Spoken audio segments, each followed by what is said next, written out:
Thanks for having me here at your studio. Thanks for coming. I saw your show last year at Interaccess in Toronto. It was called Beyond a Shadow of a Form. And in the exhibition, I was really attracted to your shadow machines, which combine elements of cinema, sculpture, and installation. So I was hoping we could talk a bit about them today.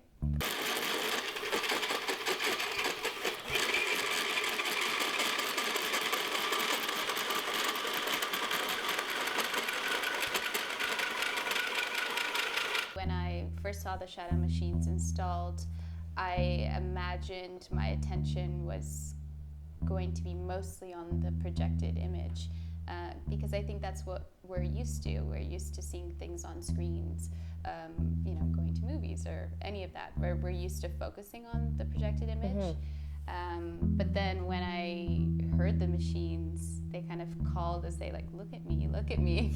And then you start to examine the machines, and then you get a lot more from seeing the inner workings of the projector itself. Yeah, that's been one of the most surprising things about sort of watching people or like audiences interact with the work, because I think when I made it, I thought the same thing. The projection is beautiful, and it's just something that you can easily look at and digest.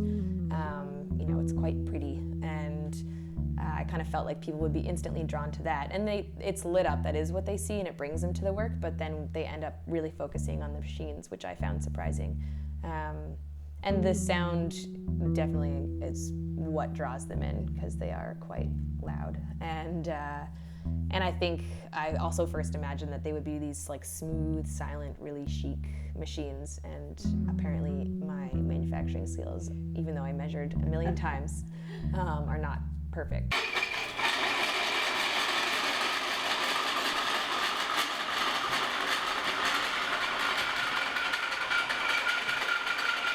I made a friend at this film festival over the weekend from Winnipeg, and he makes a lot of noisy films. And his last screening, a woman stood up in the middle of his screening and yelled, "Well, now I really have a headache," and like marched out of the theater. My dad actually went to OCAD in the late 70s, early 80s, and was in the photoelectric arts program. So he was always making sort of weird objects and kinetic things. So I grew up around those kinds of objects, but with that aesthetic. And I think a lot of people at the time were making work that was pretty exposed. You can see all the inside parts, and you can see how they work. Yeah, they kind of have that like handmade aesthetic.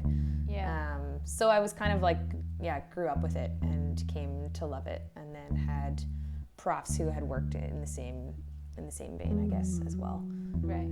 So I really think that kind of aesthetic came with my upbringing, but also I am someone who doesn't love mystery, and when I see works, I really want to know how it's made, how it's working, and so I'm not happy to have the kind of mechanical apparatuses hidden. I need to put it all out in the open and sort of reward people, I guess, for being there and looking at it. I don't like it to be encased or mysterious at all. When I was a kid, I had this sort of plastic janky toy that had pinholes in the top and a simple light bulb inside, and it projected the night sky, like different constellations on my ceiling.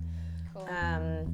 So I would play with that in my room, but I also had really long hair at the time, and I would actually sit over it and stare down into this sort of star machine, and it would shine up through my hair, and it was kind of just like this interesting, projection into space, and it sort of fragmented the light a bit, and was really fun to play with.